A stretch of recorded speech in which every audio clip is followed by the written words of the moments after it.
तेरा लहू बड़ा कीमती है प्रभु, तेरा लहू बड़ा कीमती है, तेरा लहू बड़ा कीमती है प्रभु, तेरा लहू बड़ा कीमती है।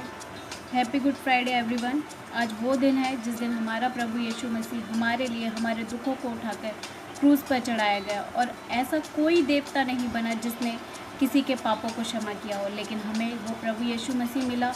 परमेश्वर ने हमें एक लौता पुत्र दिया जिसने हमें हमारे पापों से क्षमा दी। और जब उसने उसे क्रूस पर चढ़ाया गया तो उसने इस तरह कुछ वर्डों को कहा जो क्रूस पर, जिसे हम 7 वाड़ियों के नाम से जानते हैं। मैं पहली वाड़ी पढ़ूंगी जो कि लिखी है लूका 23:34 में। हे पिता, इन्हें क्षमा कर क्योंकि ये नहीं जानते कि ये क्या कर रहे हैं। प्रभु ने उन सब लोगों के लिए क्षमा मांगी जो उसको उस समय उस पर नालिश कर रहे थे, उसके लिए बोल रहे थे। दूसरी वाड़ी लिखी है लूका 23:43 में। मैं तुझसे सच सच कहता हूँ कि आज ही मेरे साथ स्वर्गलोक में होगा। हमारा परमेश्वर क्रूस पर चढ़कर भी इतना दयावान था कि जो पापी उसके साथ क्रूस पर चढ़ाया गया, उसने उस समय अपने पापों को माना और उसने उसको इस समय आज्ञा दी कि तू आज ही मेरे साथ स्वर्गलोक में होगा। तीसरी वाड़ी इस तरह है, यूहन्ना 19:26-27 में। हे नारी, देख यह तेरा पुत्र है, देख यह तेरी माता है। यह वचन परमेश्वर ने मरियम के लिए यूहन्ना से कहा। मरियम संसारिक रूप से परमेश्वर की माता थी। वो कभी भी उसको अकेला छोड़ना नहीं चाहते थे, क्योंकि आप जानते हैं एक माँ अपने बेटे से कितना प्यार करती है। उसी तरह प्रभु की माँ ने भी उससे प्यार किया था, इसीलिए उसको दुख था और उसने उस दुख की घड़ी में अपनी माँ को अपने प्रिय चेले यूहन्ना को सौंपा और कहा, हे देख ये तेरी माता है। चौथी बाड़ी में लिखा है जो आपको मिलेगी मत्ती 27:46 में। एली एली लमा शब्बनी, अर्थात हे परमेश्वर तूने मुझे क्यों छोड़ दिया।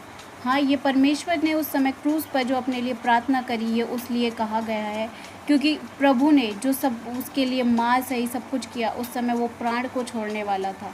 तब परमेश्वर ने 1 मिनट के लिए, कुछ सेकंड्स के लिए जो परमेश्वर को फील हुआ कि हे परमेश्वर तूने मुझे क्यों छोड़ दिया है, ये कहा। पांचवी बाड़ी मिलेगी आपको यूहन्ना 19:28 में। मैं प्यासा हूँ। हाँ, परमेश्वर ने कहा क्रूस पर कि मैं प्यासा हूँ, लेकिन लोगों ने उस समय उसको पानी नहीं सिरका पिलाया, जो उसने अपने मुंह में भी न लिया। हाँ, हमारा यीशु मसीह प्यासा था, एक एक जीवन को बचाने के लिए वो प्यासा था, ना कि उसे संसारिक पानी की प्यास लगी थी। वो हमारी एक एक जीवन के लिए, आज भी वो हमारे जीवन के लिए प्यासा है। ये छठी बाड़ी मिलेगी आपको यूहन्ना 19:30 में, जो लिखा हुआ है पूरा हुआ। हाँ, वह सब पूरा हुआ। हमारे पापों की क्षमा पूरी हुई। हमारे पाप परमेश्वर ने क्रूस पर उठा लिए, हमारे अधर्म परमेश्वर ने क्रूस पर उठा लिए, और जितने भी पाप थे, जो श्राप थे, उस सब से हमें मुक्ति मिली। और ये सब क्या हुआ? क्रूस पर पूरा हुआ। सातवीं बाड़ी मिलेगी आपको लूका 23:46 में। हे पिता, मैं अपनी आत्मा तेरे हाथों में सौंपता हूँ।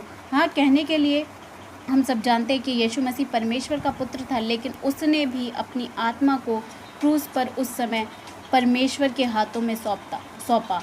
वो यीशु मसीह होके जब उसने अपना एक भी मिनट अपने परमेश्वर के सिवा नहीं बिताया, उसने भी मरते दम अपने शरीर को, अपने प्राण को परमेश्वर के हाथ में सौंपा। तो चाहिए कि हम सबको भी अपने जीवन को परमेश्वर के लिए देना ज़रूरी है, क्योंकि वचन कहता है अपने शरीर को परमेश्वर को भली भावता बलिदान चढ़ाओ। तो हमारे यीशु ने अपने शरीर को हमारे लिए बलिदान कर दिया, तो आज हमें भी एक बलिदान का जीवन जीना चाहिए। तो हमारे परमेश्वर का क्रूस पर चढ़ाया जाना व्यर्थ ना जाए। पिता प्रभु के नाम में आप सबको गुड फ्राइडे की बहुत बहुत शुभकामनाएं। आप इन वाड़ियों को सुने और समझें, और परमेश्वर आपके साथ हो। आमीन आमीन।